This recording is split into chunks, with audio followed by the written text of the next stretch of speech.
and welcome to another episode of Experts Speak. I'm Michael DeLon, and today I am talking with Steve Brody. Steve, thanks for being my guest today.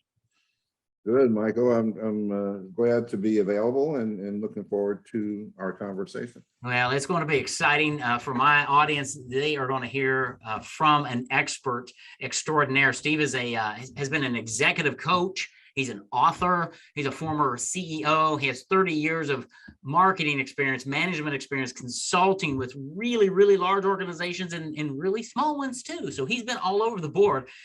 He's been active over the years with Vistage International, and he's run mastermind groups. And currently he helps business owners connect and really what I say, think differently. And I met Steve a few weeks ago, and he's got my wheels turning as far as our business. Steve's focus is, I love how you put this, Steve, is the intersection between leadership, strategic planning, and an exit plan for your business. That's your focus. I love that. And that's really what I want to talk about, Steve, are those three things, because you have a phrase that you use when we talk.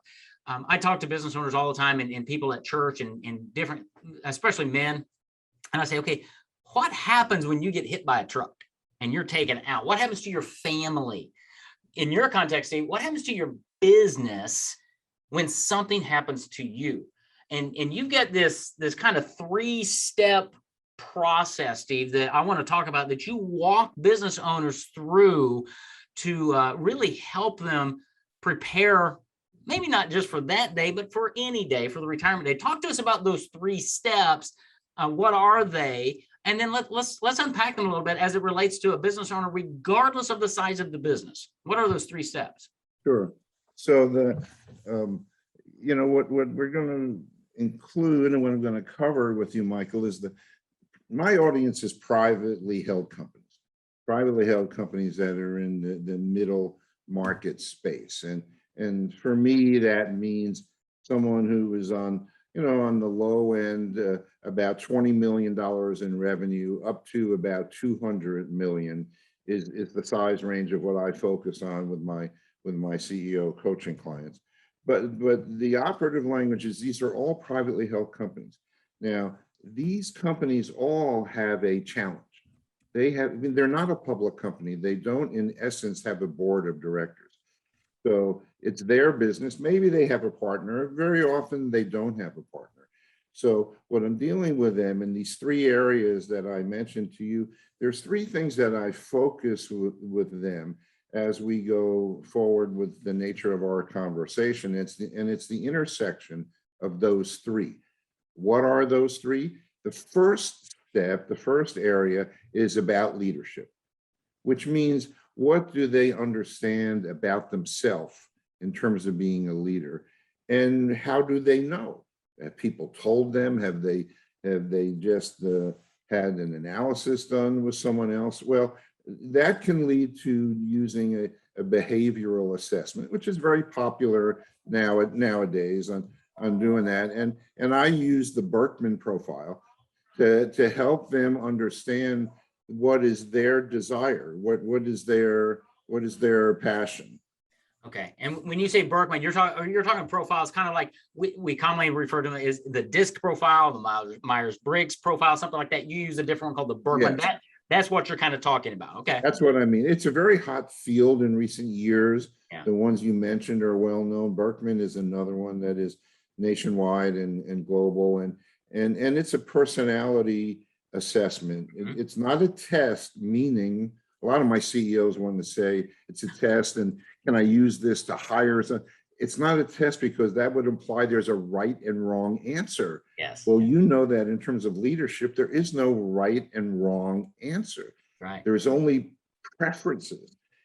And the question becomes, so what is your preference? What is your natural style? And we need to tune into that. This is a good instrument to help you do that, like some of the others. But we need to tune into what is your style. So that's all in step 1 of getting to understand what is leadership all about and have some focus on how they go about it. And that becomes a significant conversation. Now, that area Yeah, go ahead. No, it's really important what you just said there is knowing yourself. Okay. I'm a leader. You're a leader. We probably lead differently. One of the first books I read, I mean, this was 35 years ago, was John Maxwell's Developing the Leader Within Yeah, You. yeah, Great book, really transformational for me. But I lead in a certain way because of who I am, how God's made me, right? You lead differently. We're both leaders, but understanding I don't need to be you to lead my organization. I can learn from you, but I need to be me and exhibit my leadership skills. And because of that, I'm going to attract a certain type of person probably in my organization. But I really liked how you said that is leadership begins by really knowing yourself. And that's where that personality yeah. profile thing comes in, No. but also just understanding how are you wired. And it's okay. You can be a leader regardless of how you're wired. So I just wanted to pop that in there real quick. That was really good, knowing yourself. So what's now step two? I interrupted you. Yeah. So Well, first is no, that's fine. And even more importantly, before step two about knowing yourself is that you need to understand how you want to complement your team around you. Because like you said, not everyone is going to be like you. And depending on what so if you're a very analytical person and you like to study things and you want to look at trends and you want to audit things and all of that, that's one type of behavior. But you may need someone around you or supplementing you that is someone who is going to have the outside influence or the persuasion, or someone who's going to be more sales and marketing, or maybe that's not you, but you need that for your organization. So the question becomes, how do you complement your team? And that's where that becomes very helpful, very right. helpful. That's Now, right. we move to the second area that I get involved with, which is, where is the company going? So once you understand about your leadership behavior, I'm sorry, I'm going to just mute for a minute because my phone keeps ringing.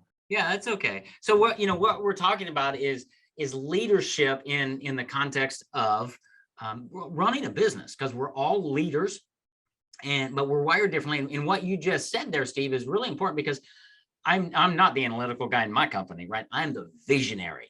And what I've learned is I've got to bring people around me who aren't necessarily the visionary, but they're the integrator. They're the implementer. They can take my wacky ideas and put the feet on the ground and make them happen. That's leadership. But not Right. every leader has to be a visionary like me, right? So You're it's not going to do, you aren't going to do, you as the CEO, you aren't going to do everything well. can't. And you have to know that about yourself, so that you need some people around you, or you even outsource and get some help if it's not an internal person. But you have to know that, because you're not going to do everything well. Right. And so that's a challenge you have to deal with. Now, then where that leads to, in the second area that I focus on, is what about the direction of the company? Now, the direction is often called strategic planning, which means, where do you want to go? Where do you want to take the company? Because, you've heard many statements, and some of these are trite statements, but sometimes, the trite statements are very true, which is, if you don't know where you're going, any road will get you there. Absolutely. So one of the difficult choices of a CEO is, you've got to pick a direction. Mm-hmm. And there are some alternatives that are widely available, and that's an area that we dig into some. I use another tool called the Rockefeller Habits, which is an approach to look at what are some of the choices on strategy, on planning, and can you get your whole team aligned with that? Are you operationally focused? Is it kind of an environment with tasks and projects and operations? Or are you focused on product and service innovations, which means developing new things, coming out with the next product or the next service? Or the third area is often referred to as customer intimacy. And that means, do you do things and create it specifically, customize it for each customer? Now, some CEOs will tell you when we go through this, oh, we have to do all three of those things. Well, let me give you a comment. If you try to do all three, Michael, see, I want you to come across from my marketing background in the years with Coca-Cola where I want you to be able to come across with your prospect and customer as either black or white. And by the way, that's really hard to do. I'm saying choose. If you say I have to do all three of those things that I just mentioned to you, you know what color you come off as to your prospect? You come off as gray. In other words, they don't know what it is that you are focused on. And so that's a difficult choice. So strategy is about the direction and then how you're going to get there, because that's Well, something that every company can't do, be all things to all people. It just doesn't work well. Well, yeah, it's really bad counsel. And it brings me back to the three words that I live by that my audience will probably know by now is clarify, simplify, and multiply. And what you're talking is that top one is clarify who you are, what direction you're going. And when you do that, it actually simplifies the rest of your business and your marketing, because I'm going after this. It's just a hard having absolute clarity is hard, because we are always looking at, what am I missing? Well, what happens is you might miss something, but you're going to make it up when you have absolute clarity. About years ago, we clarified the marketing message for our company. We never looked back. Up until that point, we were all over the place trying to be all things to all people, and we finally landed on it, and it just changed everything. It made everything more clear, more simple, and we've multiplied our revenue every year. So it really, what you're saying is absolutely true. It does. And it's difficult because people have a kind of a tendency, well, you mean if I come off this way, if I focus on the black area or the white area, you mean I got to give up that other? It's like, no, you don't actually have to give it up. But your customer then may say, well, now I know what it is that you stand for, so I know what you're going to focus on. And you may then start to generate other services and products, but you need people to have that clarity that you're talking about. Now, then where that leads to, so that's the second area. Now, where that leads to is the third area, because the ultimate, when I said the planning part is what direction are you going? What's the future of the company? Well, now let's talk about the ultimate direction. We know that for anybody that owns a business, and especially we're focused on private businesses here, the ultimate destination, there's an ultimate destination, because none of us are going to live forever. And the ultimate destination is, I need to be thinking about at some point in time, do I want to exit this business? And if so, how do I exit this business? Right. Because there are some choices here. And this is a difficult discussion, because how many people want to talk about their death, if you will? Now, I'll differentiate a private company from a public company or from a very, very large company. Those companies have a board of directors. And if something were to happen to you, if some crisis or something were to happen to the company, in those businesses, there's a formality that there will be a successor that is chosen through a process, but there are people who are authorized and empowered to do that. Now think of yourself in your private bit. Maybe you only have 5 employees or 10 employees or 50 employees, but normally you don't have an operating board of directors. So the question that I ask a prospect when I get involved with someone in a conversation is, Michael, I have a question for you. You've told me about your business. I understand where you think you'd like to go, but here's a question I have for you. What happens if the plane goes down? And then I stop and I get the deer in the headlights look of, well, see, they think, and they normally answered my question the wrong way, because they think that I'm asking them, have they thought about, and do they have a life insurance policy? I'm not asking them about life insurance, but they may say they have kids and still have to go to college, or a spouse, and yeah, maybe they have 100 employees, and yeah, it'd be difficult, but they say, I have a $10 million life insurance policy, and that can be used for the future of my loved ones. Well, that isn't the question that I'm asking them. Right. You just told me how important these other employees are to you. You told me how dependent you are on this executive team, let's call it. What happens if you aren't there? Can they go forward? And is there a plan? Well, that's a difficult part of the conversation, Yeah, it because I is. would submit to you, for any business owner, it's a prudent and it's a wise person who will talk about some contingencies, because you may not be there forever. Well, and that's right. And it's your example of the plane going down, my example of getting hit by a truck. It came to us a few years ago when Steve Jobs, running Apple, right, came out of the media and said, "Oh, by the way, I've got cancer and I'm going to pass away." And he passed away super suddenly, right, because he hadn't told anybody. And Apple did not implode. Apple's still going because they had a board of directors. They had a plan. But for most privately held companies, that might not be the case. That's what you're saying right there, is what happens if? And your responsibility is not just to your immediate family with that life insurance program. Praise God for that. What about the 50 employees and their families? We have a responsibility to them. That's what you're talking about here with strategic planning and exit planning. How are you setting your business up, as I say, to run without you, and really to run after you're gone, whether it's death or whether it's retirement, whatever it is? How do you set that up so that you're serving those employees, right?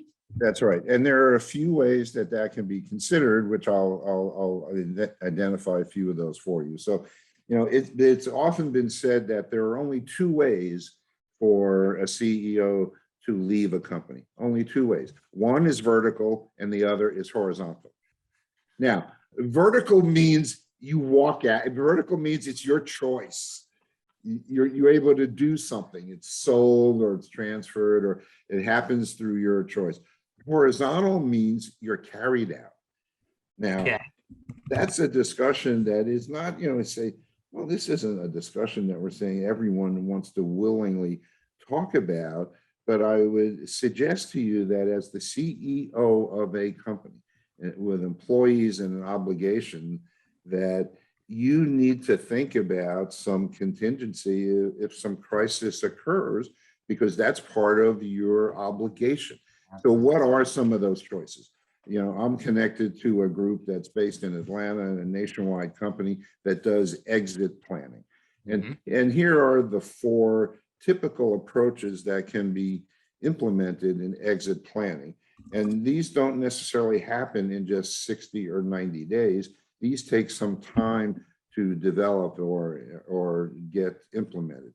So the first and very common approach is to an outside buyer. You sell the company to an outside buyer. Now that's called a strategic buyer. It can go to someone who's in the business, similar to your industry or in your company, or it could go to a financial buyer. We see more and more of those nowadays, banks or equity groups, but that's still an outside buyer. And so that's an outside sale. That normally takes the longest of the four steps that I'm going to describe to you. And typically, to do it the right way, that it'll benefit you as the owner, that is going to take easily 1 to 3 years, depending on the nature of how well prepared your company is with financials and audits and all of those type of areas. You may have some gaps that you haven't done, and those things need to get put in place before someone is interested in looking at your details. So that can take some time and has to be done in a comprehensive way. There's the most work that's involved with that preparation of a sale to an outside buyer. Okay. That's strategy number one. Strategy number two is you choose to sell to an inside buyer. Now, what does that mean? Often that is called an MBO, is the abbreviation. What does that stand for? That's a management buyout. Okay. So what that means, you as the CEO decide at some point you have groomed a bunch of these people, you think they can take over the business. You would like them to be able to buy it from you. That means a purchase price. You're not going to give it to them. So that's a management buyout. Many of those same steps that I described for the outside buyer have to be done for the internal buyers, but it's a little bit more simplified, meaning you know the people, it's your team, but you're going to need financing. That financing may come from a bank. Some of it may be outside financing. Okay, that makes sense. And in many instances, normally an outside bank is not going to finance the entire sale to inside people. So where will the rest come from? Well, here's one of these hard look in the mirrors that you got to deal with. It's going to come from you, Mr. CEO. You're going to be the one financing it. So you'll take a note. You'll go to those people and say, here's the price I want, or you'll negotiate some value and you'll say, I'll take a note and you guys can pay me. And you're going to pay, so that you're going to step into the role of a banker for some time period. So that's an inside sale. You're going to sell to your people, but that also is going to take some time to get prepared for. So that's the second step. Now, the third step is similar to the third alternative, rather, not the third step. The third alternative is similar to an inside sale, except it's not a sale necessarily. It is you're going to transfer the business to someone that you know very well. Maybe it's a relative. Maybe you have a spouse in the company. Maybe you have a child who's in the business or a friend, and you're going to transfer the business to them. You could work out an arrangement over some point in time where they're going to pay you over some time period, and maybe it's going to be a future time period, meaning how the company performs.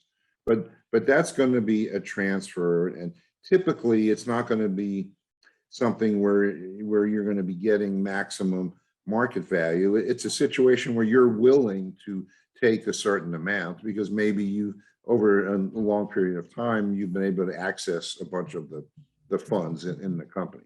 Yeah. So that's a transfer as an alternative. So that's the third alternative.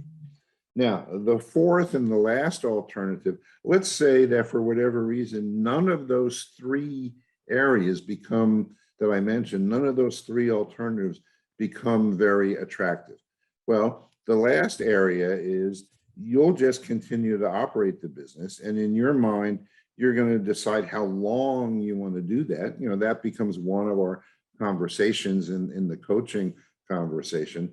But what you're going to do is you will gradually be taking, and in an orderly fashion, you'll be taking money out of the company every year. Now, you can't do this forever because normally a company has to make certain investments ongoing in certain things. So you still may have to invest funds, but you will decide how much of the cash can be excess cash that you'll take out of the company, put that into your own personal bank accounts. And so that is called a cash flow exit. And what that means is, let's say it's going to be 5 years or 7 years or some time period like that. At that point in time, once you've accumulated a certain amount of net worth that you're able to live on, that you've done your own financial plan that you're able to live on, now what you do is you just orderly close the business down. Yeah. You close it down in an orderly fashion, not in a crisis fashion, in an orderly fashion. And so that's the fourth alternative. And by the way, an interesting thing can often happen if someone is going down that approach. When the word gets out, or let's say communication about you and your business and what you're doing, it's very possible that your phone may ring and someone may say, gee, I hear, Michael, that you're going to be, in a year or two, maybe you and I could have a conversation about, maybe I'd like to buy this. So it might actually lead to one of the other three. But, right. But in essence, if you look at all of the alternatives that are out there, those four that I mentioned are really the most well-known and viable and ones that can be planned for and therefore some amount of preparation and execution. Yeah. And that's great, because that pops us back up to the second step, is strategic planning, right? In our company, I'm looking at a transfer to my son now. He's joined us back in the business. Now he's 26, right? So we've got quite a long road there, but I'm creating with him our 50 to 100 year vision for our company. with the idea that, okay, if I'm going to hand this off in 10 years or 15 years, what does that look like? But even if you don't have a son in the business and you want to hand it off to maybe some employees, that's going to kind of play into and dictate who you hire, whom you grow and groom within your business, going back to your leadership. So all of these three really work together to understand you have this thing called a business, going back to Michael Gerber and the E-Myth. It's this thing that's really distinct from you. How are you going to build it, to grow it, to sustain it, not just for you, but for the next generation, whomever that is? And so it's just fascinating, this whole leadership, strategic planning, exit planning, it all ties together. You mentioned before we started recording, Stephen Covey, begin with the end in mind. End in mind, sure. Isn't that really what we're talking about here? But as business owners, we forget that. We get into it because we're passionate. We start building something, and then we're like, oh, wow, well, and and you bring up a great point, because most of us have all heard and read that in Covey's books, and let me tell you something about that. It's easier to talk about that and read about it. So to think about the concept of begin with the end in mind, we all can read that and then, but to actually do it, Michael, it's much harder, because you're going to say, well, you mean I've got to think about when I'm going to be gone or when I'm going to retire now. And this is not just a thought, this is not just smoke in general. Oh, well, when 15 years from now, you know what the most single frequent goal in the exit planning part, when you ask someone, well, tell me, when do you think you might want to retire or be ready to retire?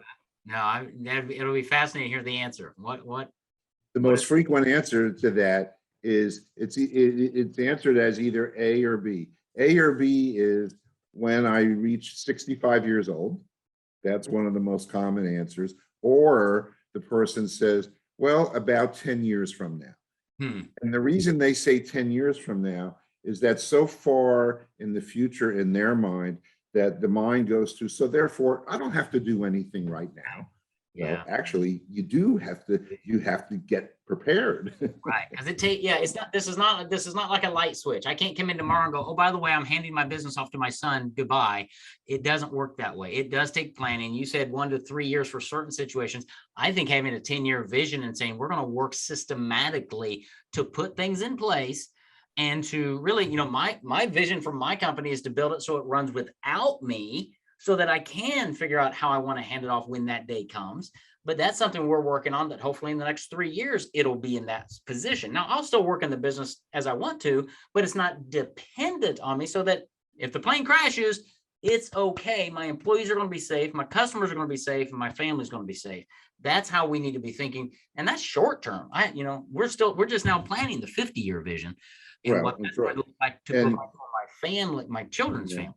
Well, and when it all comes back to the beginning of the process, what I'll say to you and kind of close on that piece is, so therefore the role of the coach, my role as the CEO coach, when I'm working with a client, it's one thing that you read about this, about these things. Like I said, you can read Covey's book, but how many people actually go and do something about that? Right. If you work with someone like me who's a coach, that's going to be in my notes and on my agenda when you and I talk, as what are some of the priorities that we're going to be dealing with. And when I come back and I'm seeing you every month for 1 meeting or 2 meetings, I'm going to be that nagging person. It's like, I'm not going to be forgetting about. So Michael, where are we on this? Which of these 4 are we going to do now? Right. Well, the other aspect of having somebody like you is you have resources to bring to the table, because if I'm saying, well, I want to plan this, now I have to go research all these different plans and all these different, and you're saying, no, here's the one we're going to use for now. Here's the structure. And oh, by the way, between now and our next call, here's what I want you to do. These 3 things. Go do that, Michael. And so that's the value of somebody like you for business owners.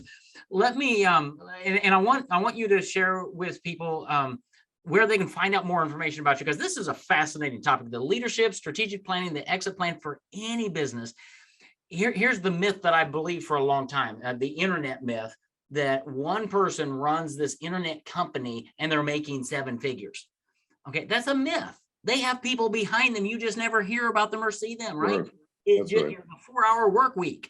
Well, he didn't do that by himself. He had people. He had to plan for the exit. We need to plan for the exit. That's why, Steve, I'm glad that you were here to share with people this trifecta, this intersection between leadership, strategic planning, and our exit plan, beginning with the end in mind. How are we going to build our business with the right people so that it will outlive us in one form or another?